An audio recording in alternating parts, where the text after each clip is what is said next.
If you've heard the name Creepy Nuts, which, if you're over 40, is unlikely, then you're probably aware that the Japanese duo became globally famous for inclusions in anime series. To go deeper into asking the question, what about Creepy Nuts appeals to a broader public? First, we must examine when, how, and why did the phenomenon of anime become such an unstoppable force in the States. One cannot analyze the global rise of anime without first focusing in on the concept of, well, globalization and its relationship with technology, i.e. our cell phones, i.e. TikTok, i.e. social media. Zooming all the way back to the 60s and 70s, Americans were first introduced to shows like Speed Racer, Astro Boy, Voltron, and Robotech that, unlike their American counterparts, had ongoing storylines and arcs that would last the whole season instead of resetting every episode. Even the characters were, by comparison, more rich, deep, complex. The 90s saw shows like Sailor Moon and Dragon Ball Z, or as we call it in Canada, Dragon Ball Z,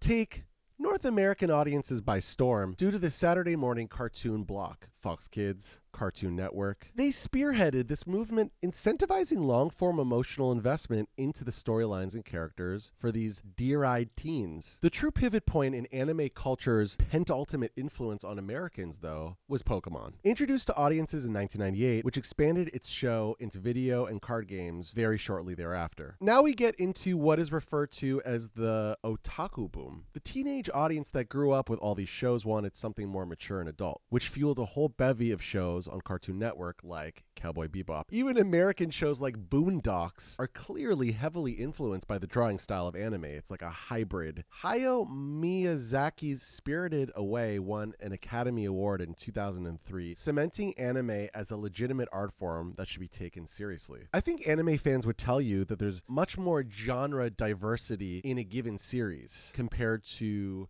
what you would find in an American cartoon. For example, it's not just comedy, it's also horror, it's also psychological thriller, it's also high fantasy, it's also drama, as well as the slice of life style found in shows like The Simpsons. So it's like slice of life plus all these other subgenres combined. Things like dramatic angles, speed lines, and eye acting. They all add this emotional impact to the genre, even with its lower frame rate than shows like The Simpsons. Let's use them again as an example, since it was the biggest American cartoon show of the 90s. Anime's drama is akin to opera. And who doesn't love drama?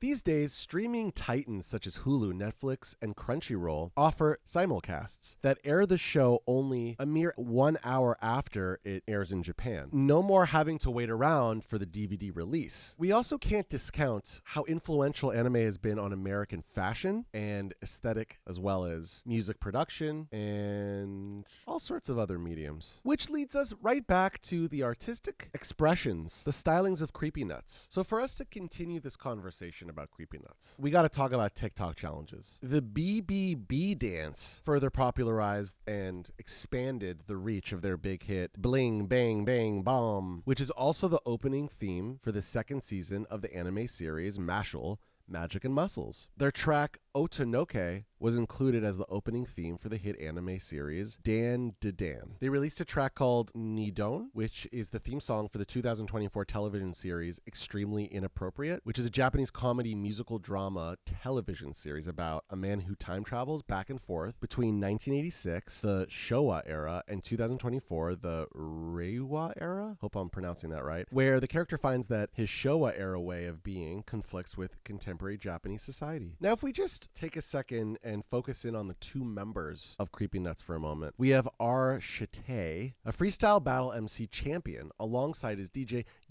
Matsunaga, who literally won the DMC World DJ Championships, which is considered the Olympics of DJing. Although they have a major label record deal with Sony Japan and established their own mini label underneath its umbrella called Creepers, I don't know how I feel about that. I guess they have that balance of access to marketing campaigns that are well funded for their music videos and for promotion, and of course they played Coachella a couple years ago. Their sound is a strange blend of slick funk, Afrobeat sometimes a little bit of Latin influence, lots of Jersey club, lots of technical rap, and then the thing that glues it all together is a very mainstream, middle of the road sounding, straight ahead millennial dance pop. All right.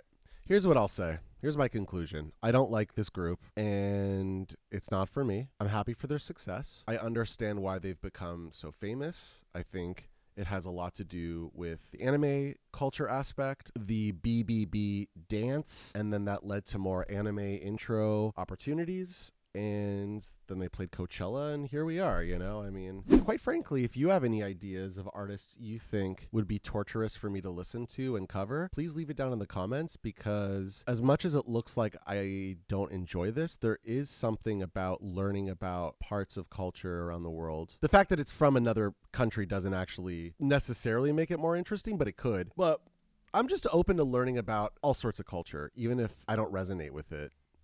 There was Charlie, aka Moist Critical, dancing along. Wonder if everyone in that video is famous and I just don't know them. But yeah, I like to be in the know about what people like and why. I still find it fascinating, even if I don't personally give a shit about it. And I find that this project gives me an excuse to go out of my way for shit that I wouldn't normally want to. So I actually like using this as an incentive to broaden my horizons, expand my window of tolerance for what I can handle. And that's all I have to say about Creepy Nuts for now. If you're new to the channel, make sure to hit subscribe, hit the bell as well, for more deep dives and hidden histories, just like this one, of artists I either hate, am indifferent to, or love. It's a full spectrum.